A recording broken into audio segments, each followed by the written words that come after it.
Although the flood is officially over, the impact it's had on our city continues to be felt.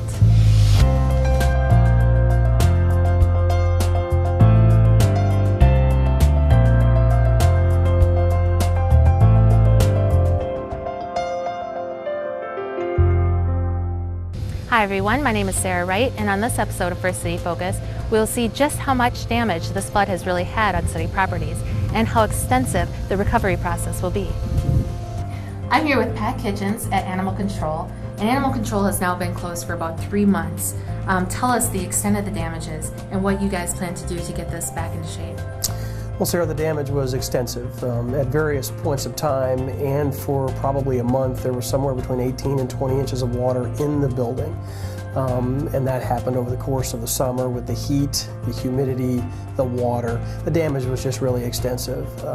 So we're coming to the end of evaluating all of the damage, and now we're going to turn our efforts into start the rehab process and see if we can get the facility back open. Okay, and we know that insurance will cover some of the expenses. $60,000 is what? Right. We've submitted the initial claim to the insurance company, and they've awarded us about $60,000. There's a separate issue of the HVA system, the heating in the air, that's treated differently than that. So that's a starting point where we are. Now what we're going to do is talk to our vendors who submitted proposals and see if we can come to some kind of agreement about the most important things that will be done, and then we'll go from there. Okay. Yeah, because you had said it's going to cost a lot more than that to get this cleaned up. Right. Part of the problem that we have at this point is that the insurance company hadn't covered mold removal, and that is a really expensive, tedious process. And so what we're trying to do is figure out how we might mitigate that, bring those costs down. We have to get the facility back open, and we're going to do that.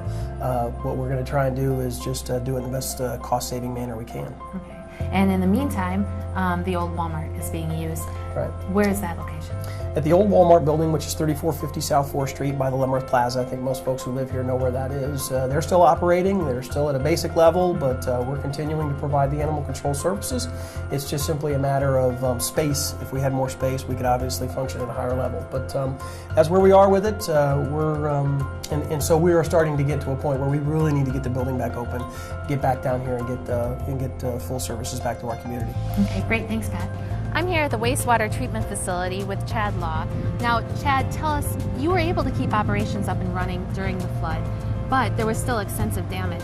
Tell us a little bit about the damage. Yes, when we were underwater and the river came all the way up to just on the other side of where we're standing, a lot of our manholes coming into the plant that bring the regular daily flow to the facility were underwater. So we took on a lot of water on a regular basis, which hydraulically overloaded the facility, and we lost some of our initial treatment equipment, be the bar screen and our grit removal system, which is just downstream from the bar screen. So right now, our main effort is to try and get all that stuff cleaned up and running in automatic as we normally would before we took on this floodwater. And right now we're watching the bar screen getting cleaned. Yes. What other operations, you said getting all of that stuff removed, all of the clogged areas kind of cleaned up, but also the sandbags. Yeah, we use the sandbags to keep the river water, flood water, away from our office area, the operations building where we work from day to day. We had a big bag system set up to keep water on that side of the facility, try to minimize damage. We have our influent pump station on this side. We didn't want water to get in there, otherwise we wouldn't be able to pump that water downstream through the rest of the treatment process. And how much time do you think over the past 3 months have you spent dealing with flood issues? A lot. Yeah. It's been I'd say for at least 60 days or better. It's an everyday thing. I'm having to have 5 horsepower pumps set up around the plant, pumping water back over the other side to keep this area protected, to having to go down to the community center, help those guys out down there. We had a ball plug installed down there in the storm system, basically to keep the river water from entering the basement of the community center. Right. We had to periodically check that, make sure that plug was still inflated and keeping water out of that basement. Yeah, it was a lot of shared services. I mean, you've worked with the streets department, I know that you guys were called upon a lot, as well as the fire stations, all of those different areas of the city coming together to work on this flood. Yeah, I think overall, you know, we got to meet each other and learn a little bit about what the other one does. So I think that was advantageous for all of us to get a chance to work with people we don't get to see every day. They get to come out here, kind of see what it is we're doing. Same for us, going down to the community center, working along the street department, and getting a little better idea of what it is they do daily. So it worked. And one other question, how long do you think it'll take for you guys to get cleaned up and back to regular operations? Hopefully we'll have this all done really soon. This has been ongoing since the flood water got back inside the banks. Right now, like I said, our primary function or focus is to restore the bar screen operation and our grit removal system. So, right now our bar screen is 90% operational.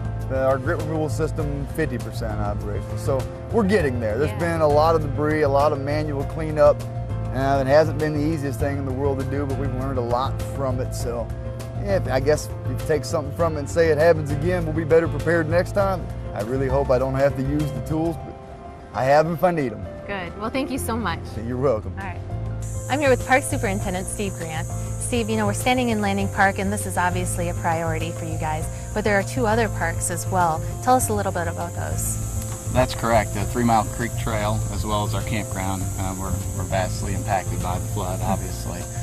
We have started some cleanup efforts along 3 Mile Creek Trail. Basically, at this point, we can work from hard surfaces, so we'll be able to clean the trail itself, since it's a concrete hard surface underneath. That operation is going on as we speak, and we will then move to the campground area where we'll be able to clear some of the drive-through and some of the pads themselves, since they're hard surface. The off-surface areas will need to dry out a little bit more before we can get equipment on them, but we should be able to get at least the walking path reopened to the public here within the next few weeks. Okay. Obviously, without, you know, it's not going to be real pretty walking the area. Right. You're going to have silt and debris along the sides, but at least we'll be able to walk the trail. Yeah, and you know, we have the bathhouse being built down there. We were really hoping to get it up and running this year. Do you foresee getting campers in there? I hope so. Again, you know, we're so excited about getting that new bathhouse down there.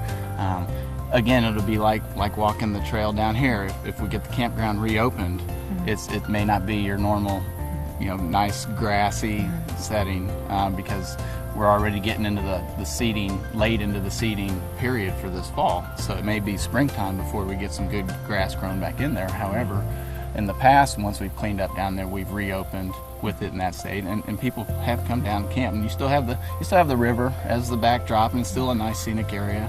And with the new bathhouse, you know, we hope to get it, you know, later this fall or close to open. Yeah, getting some of that revenue back in. Right. Yeah. Exactly.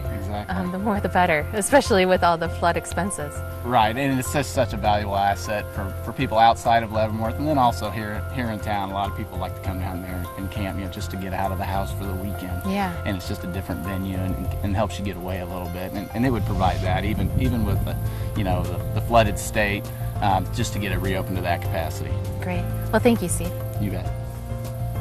I'm here with City Manager Scott Miller. And Scott, tell us a little bit about the recovery efforts for the city. Well, first off, we want to ask the patience of the citizens of the community to understand and realize that Landing Park went through some pretty hefty damages. We've got the north end of the park and the south end of the park that have upwards to 5 and 6 feet of silt from the Missouri River flooding that occurred. We've got to get rid of that silt somehow and reestablish the pathways as well as the green areas, take care of all the trees. We lost a lot of trees during the flooding stage. And we're putting together a tentative plan right now that will be looking at handling the cleanup and restoration of the middle part, because that one was not damaged as much as the north end and the south end. So we're hopefully that we can start work to get the middle section of Landing Park taken care of and open for the public to utilize. And then next year, next spring, 2012, we'll concentrate on the north end and the south end, because that's where the real efforts are going to be needed to direct it to. We're on a limited budget, of course. FEMA has tentatively informed us, as well as the state, that a lot of the work from the Missouri flooding that occurred, damages to city properties, parks and so forth, are not going to be reimbursable. So I've got to stay within my budget, and we're doing this with city crews, so that's why I'm asking for the patience of the public in going forth on this major endeavor. Right. And like you said, you know, we've been dealing with a flood actually happening for 3 months, and the recovery efforts could be upwards to 6 or 9 months. It could be in some instances, yes. The parks have pretty well been damaged, especially Landing Park, as far as, again, with the silt, and as far as the tree damages. We've had bank erosion that have occurred. Some of the fencing area needs to be reestablished. So we've got a lengthy list of things to do, and we'll be getting them done, but we want to open up the park to the public as soon as we can. That's why we've decided to start the middle section. And then as soon as we can get to the north and the south parts of the park, we will proceed in that manner. Great. Thank you, Scott. And stay with us. We will keep you updated on all the openings on the city website and on Channel 2.